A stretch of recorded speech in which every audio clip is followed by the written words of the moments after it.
તો જામનગરના કાલાવડમાં ધોધમાર વરસાદની શરૂઆત થઈ છે। કાલાવડના બજારમાં વરસાદી પાણી ફરી વળ્યા। કાલાવડ શહેર અને ગ્રામ્ય વિસ્તારમાં ધોધમાર વરસાદ વરસ્યો।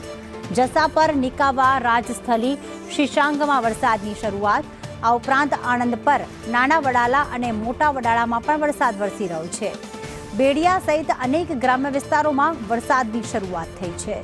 જામનગરના કાલાવડમાં વરસાદી પાણી બજારોમાં ફરી વળ્યા છે। લાંબા સમયના વિરામ બાદ કાલાવડ શહેર અને તાલુકામાં વરસાદની ધમાકેદાર બેટિંગ, ગાજવીજ અને વીજળીના કડાકા ભડાકા સાથે જોરદાર વરસાદ વરસ્યો। તાલુકાના જસાપર, નિકાવા, રાજસ્થલી, શીશાંગ અને આણંદ પર તથા નાના વડાલા અને મોટા વડાલા, બેડિયા સહિત અનેક ગ્રામ્ય વિસ્તારોમાં વરસાદની ધમાકેદાર એન્ટ્રી થઈ છે। સતત વરસાદ વરસી રહ્યો છે।